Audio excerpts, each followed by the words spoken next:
33 वर्षीय महिला आप लोगों को नजर आ रही है, साथ में उसके पिता हैं और उनके कुछ गांव के लोग हैं, उनके पंचायत हुई थी उनके लोग हैं। और इस महिला के ऊपर आरोप ये लगे हैं कि इन्होंने जालसाजी से कुछ पैसों का ट्रांसफ़र किया गया है और काफ़ी ज़्यादा गंभीर आरोप लगाए हैं। पहले इस महिला ने अपने पति के ऊपर गर्भपात के आरोप लगाए थे और भी अन्य कई धाराएं आरोप लगाए थे। उसके बाद इन्होंने इन्हीं को ही दोषी ठहराकर इन पर 182 का पर्चा दर्ज कर दिया गया है। ये इनके पिताजी हैं, ये इनके गांव के हैं और कुछ पंचायती लोग हैं जो कि जब जब परिवार के दोनों परिवारों के बीच विवादों में जो पंचायत होती थी, ये पंचायत में मौजूद रहते थे। तो सबसे पहले ये महिला है, इनसे बातचीत करेंगे। ममता नाम है इनका, तो इनसे बातचीत करेंगे। क्या कुछ पूरा मामला है, एक बार आप बताइए।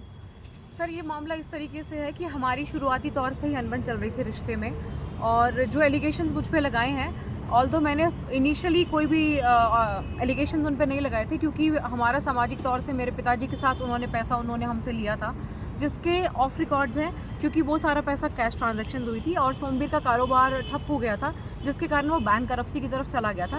बैंक करप्सी में आज भी है, क्योंकि वो कंपनी उसके पिताजी के नाम रजिस्टर्ड थी। उसके आज भी उनके पिताजी के पीओ हैं और वो 8 बैंकों से उन लोगों ने बैंकों से लोन लिया है। मैं उन बैंक्स की डिटेल आपको प्रोवाइड कर सकती हूँ। और आज भी तकरीबन उनको 5 से 7 करोड़ रुपए आज भी अनेक बैंकों का उनको देना है। और उनके पिताजी के जो पीओ थे, उनको ढूंढते हुए पीओ के रजिस्टर्ड जो लोग थे, बैंक के जो रिकवरी पीपल थे, वो मेरे पिताजी के मेडिकल स्टोर तक आए थे। मैंने उनके अगेंस्ट कोई लीगल लिटिगेसी नहीं की थी। मैंने बाद में जाकर सिर्फ ये कन्फेस किया कि मेरे पिताजी ने जो उसको पैसा दिया, वही पैसा उसने हमें वापस लौटाकर और हमें ही क्रिमिनल बना दिया उसमें।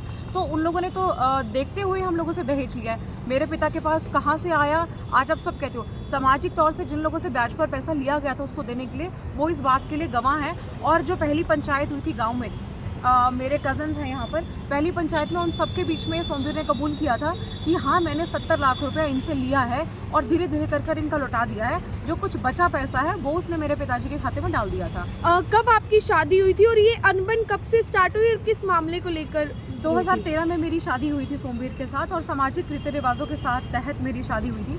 हमारी शुरुआत से ही अनबन इसलिए थी, उस शादी में बहुत सारे झूठ बोले गए थे, चाहे वो आयकर को लेकर हों, या वो उनकी शिक्षा को लेकर हों, या फिर उनके पारिवारिक हों।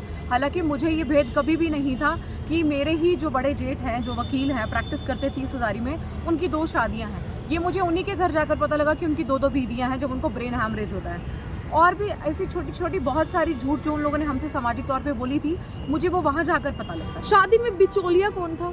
मेरे अपने ही चाचा ने मेरा रिश्ता करवाया था। और अब इस समय पर जब पर आप पर जो है इतने ज़्यादा एलिगेशंस लगे हैं, वो लोग आपके साथ हैं? आपकी नहीं, वो ऐसा कहते हैं कि हमने रिश्ता कराया था, तो अगर इसको हमारा मान था तो ये इसको निभाती, चाहे कोई भी हालात थे, इसको वहीं रहना चाहिए था। चाहे जैसे कर भी हालात हैं, बेटी को तो जहाँ भेज दिया जाता है वो वहीं रहे। अब डिस्प्यूट क्यों हो रहे हैं ये, मतलब ये जो मामले सारे के सारे क्यों हो रहे हैं, इसकी जड़ क्या है? आप आज इनसे संदर्भ हो, लेकिन अगर केस की लिटिगेसीज को आप देखेंगे तो 2020 से ही केस की लिटिगेसी चल रही है। हाँ, आपकी नज़र में अब ये बात इसलिए आई है क्योंकि अपोनेंट पार्टी ने वो बात मीडिया में ले आए हैं, लेकिन अगर केस रजिस्टर्ड देखेंगे तो 2020 से ही रजिस्टर हो गए थे, और 2017 से मैं अपने माता पिता के घर ही रह रही हूँ। जी, तो आपको लगता है कि कहीं आपकी चाचा के द्वारा तो ये षड्यंत्र नहीं रचा गया? नहीं, मैं उनको एलिगेट नहीं करूंगी इस चीज़ के लिए कि उन्होंने षड्यंत्र रचा होगा, बट हाँ, आज अगर कॉपरेशन की बात करें तो वो मुझे कॉपरेट नहीं कर रहे, वो सेकंड पार्टी को कॉपरेट कर रहे हैं। अच्छा सर, आपकी गुड़िया का ये मामला जो चल रहा है, इसमें आप कहाँ थे जब आपकी गुड़िया की शादी हो रही थी? आप ये गुड़िया बता रही है कि भाई जो शादी आपके भाई ने करवाई थी। ऐसा है जी, उस टाइम पर मैं जो ना 2010 में मुझे कैंसर हो गई थी, और मैं कैंसर के इलाज से जैसे निकला तो मुझे डिप्रेशन हो गया। मैं 2 साल तक डिप्रेशन में रहा, और जैसे ही मेरी बेटी के रिश्ते के बारे में भाई ने कहा, अभी इसका रिश्ता कर देते हैं, तो जो ना हो सकता है 6 महीने भी ना चले, बचे, कैंसर का मरीज है तो मर जाएगा, तो कल बच्चों को कौन शादी करेगा। तो मैंने मना किया, भाई मैं अभी लड़की की शादी नहीं करता। लेकिन उन्होंने ज़बरदस्ती मेरे को कहा, भाई ये छत्तीसगढ़ में लड़का देखा है, आप वहाँ पर चलो। मैं और भाई दोनों और इसका नाना जी लड़की का, हम छत्तीसगढ़ में गए वहाँ पर लड़का देखने के लिए। वहाँ पर देखते ही लड़के को मैंने मना कर दिया था रिश्ते के लिए। और वहाँ का वातावरण, लड़का क्या करता था? लड़का को ट्रांसपोर्ट का काम करता था वहाँ पे। तो मैंने जो ना वहाँ माहौल देखा, तो मेरी लड़की मैंने जो ना 4th क्लास से +2 तक हॉस्टल में पढ़ाई है।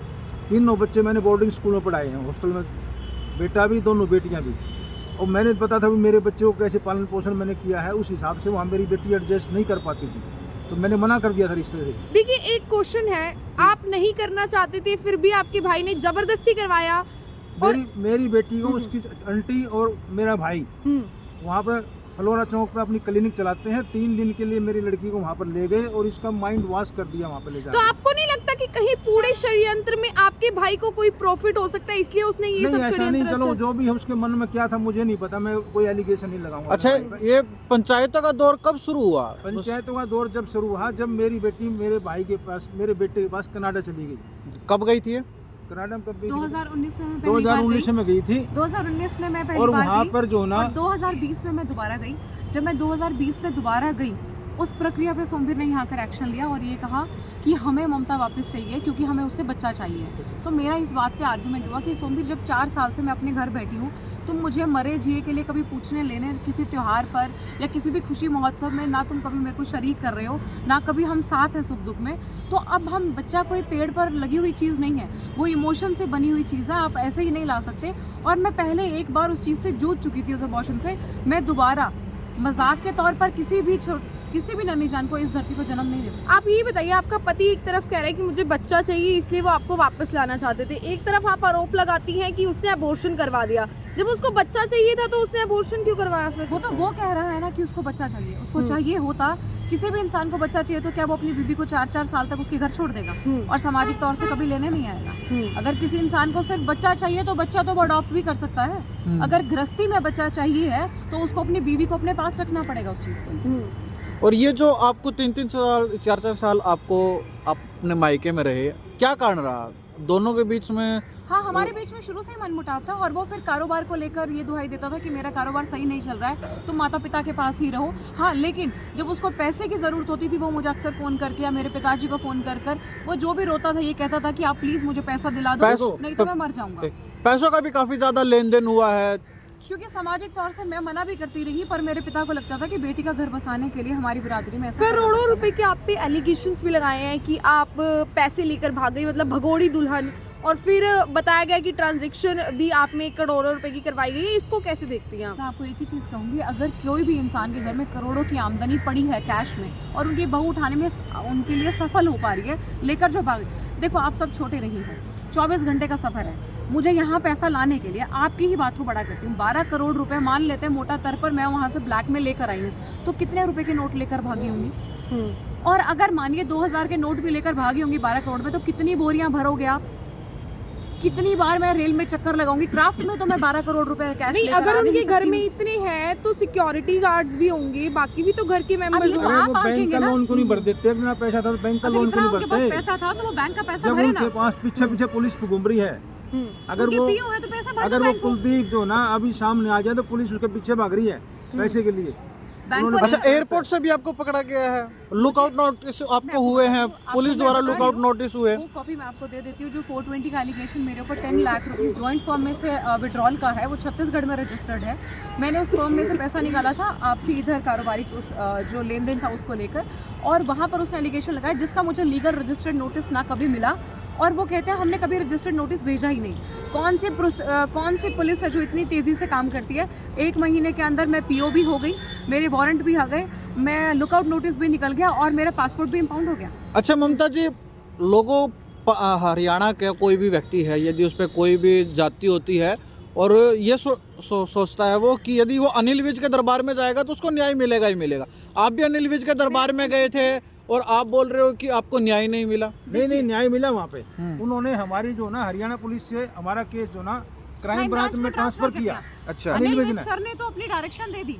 और- आपकी बात बड़ी करती हूँ, अनिल विज सर आपको न्याय देते हैं, लेकिन अनिल विज सर आपकी कार्रवाई नहीं करते हैं। कार्रवाई तो फिर डिपार्टमेंट कर रहा है, और डिपार्टमेंट में पॉलिटिकल अगर हस्तक्षेप हो रहा है तो वो सबके बीच में है। नाम बताना चाहेंगे किसी पॉलिटिकल? नहीं, मैं किसी का नाम नहीं लेना चाहूँगी। नहीं, अम्बाला में आपने रिपोर्ट की, वहाँ से आप झूठी साबित हो गई, फिर आपने 29 सेक्टर थाना में की, वहाँ से भी आप झूठी। अम्बाला में नहीं की बेटे हमने, ये वही रिपोर्ट यहाँ से गई थी। 29 की FIR है, 3 जगह FIR बताई नहीं, जाती है। नहीं, झूठ है ये। सेक्टर 29 की FIR है, वहाँ कार्रवाई हुई। जितने आपने एलिगेशन लगाए, ट्रांसफर किया। आपने जितने एलिगेशन लगाए वो सारे के सारे निराधार बताए पुलिस ने।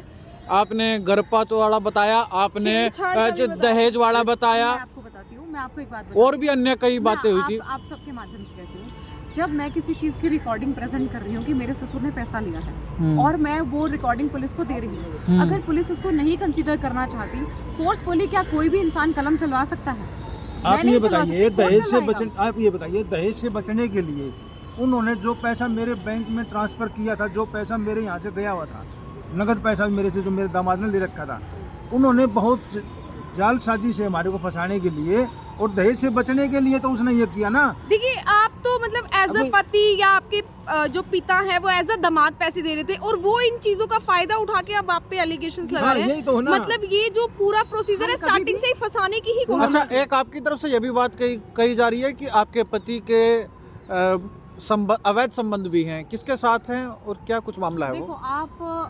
अब मैं आपके संदर्भ से बात कहती हूँ, हम नहीं, हम नहीं कहेंगे, मानसिकता, आप नहीं करेंगे इस बात में। हम किसी को भी, हम किसी की बेटी या किसी की भी बहू को लेकर हम पॉलिटिकली या फिर ऑफिशियली आकर कोई भी स्टेटमेंट देंगे तो उसके लिए मुझे आज कुछ नहीं है, मुझे तो सिर्फ 4 बोल बोलने हैं। लेकिन आप ये सोचो, इमोशनल डैमेज किसी भी परिवार का हो रहा है, चाहे वो मेरे दुश्मन का ही क्यों नहीं हो रहा है। अच्छा, तो आज आप ऐसी कोई भी बात नहीं कर अच्छा, इतना लंबा समय हो गया, शिकायतें भी हुई, पुलिस मामले भी दर्ज हुए, जांच भी हुई और अब निराधार भी हो गए सारे मामले। आपने जितने एलिगेशन लगाए थे, आप इतने दिनों बाद मीडिया में क्यों आए? जब आपके साथ पहले ही सही गलत हो रहा था, आप शुरू में आ जाते। आप भी 9 साल हो सामाजिक चुके हैं इस इंसान चीज़ हो, से। आप भी सामाजिक इंसान हो। किस समाज ने हमें ये सिखाया गया था कि घर की लड़ाई को गली में ले आओ? आप लोग अपनी बेटी को क्या बात सिखा रहे हो? मैंने तो ये कभी शिक्षा नहीं ली थी। जिस बिरादरी में मैंने जन्म लिया है, मैंने उस बिरादरी में ये कभी भी नहीं सीखा कि अपनी घर की लड़ाई को आप रोड के ऊपर ले आओ। मैं आप सबके बीच इसलिए आई हूँ कि जब खुलेआम मुझे आप सबके बीच में चोर कहा जा रहा है, तो मैं आपके माध्यम से सिर्फ अपनी कहानी देने आई हूँ कि मेरे पास रिकॉर्ड है और मैं आपके माध्यम से रिक्वेस्ट करती हूँ। मतलब आप ये कहना चाह रहे हो, आपके ससुराल पक्ष मीडिया में आया तभी आप लोग आए हो? तभी आए हम। नहीं तो आप अब आज भी नहीं आपका आते। अगला कदम नहीं, क्या आप आज भी नहीं आते। मैं कोर्ट के अंदर अपनी प्रोसीडिंग चल रही है, मैं उसको वेट करूंगी और मैं जस्टिस के लिए ऑल टाइम वेट करूंगी। मुझे एक से नहीं मिलेगी तो मैं अगले डोर पे जाऊंगी। जब भी 182 के तहत जो मामला हुआ है, अब उस पे पुलिस की तरफ से आपके पास कोई कार्रवाई हुई है? कोई कार्रवाई नहीं। मुझे अभी तक ना तो उसका कोई नोटिस मिला है, ना मुझे कोर्ट से नोटिस मिला है 182 का, ना मुझे पुलिस से मिला। जी, धारा तो मतलब आप पर लग चुकी है, हाँ, लग मुकदमा चुकी है, दर्ज but हो चुका है। वो मुझे आपके माध्यम से पता लगा। कोई बात नहीं, वो अगर कोर्ट में है तो उसके लिए एक प्रोसीडिंग है, लीगल प्रॉपर वे से मैं उसको फॉलो करूंगी और इनिशियल स्टेट पे कोई भी अरेस्टिंग नहीं होगी। अगर होगी तो एंटिसिपेटरी बेल है, उसके लिए I will apply for that. चलो अगर ऐसा कोई माध्यम है तो चलो, तस्वीरें आप लोगों के सामने थी। ये जो महिला है, इस महिला के ऊपर 182 के तहत जो मामला दर्ज कर दिया गया है पुलिस के द्वारा, क्योंकि इन्होंने जो आरोप लगाए थे अपने पति पर, उनके परिवार पर, वो सारे के सारे मामले निराधार हो गए थे, ऐसा पुलिस का कहना है। आज ये महिला सामने आई है और जब इससे ये पूछा गया कि अब क्यों मीडिया के सामने आई है, तो इनका यह कहना ही था कि जब ससुराल पक्ष मेरा जब मीडिया के सामने आया तभी मैं मीडिया के सामने आई हूँ। तस्वीरों में आप लोग देख सकते हैं, ये महिला है, ये इनके पिता हैं जो कि आप लोगों के सामने है। मैं मनीष कुमार, अखंड भारत की आवाज़ से। आप लोग अपनी प्रतिक्रिया कमेंट बॉक्स में दे सकते हैं।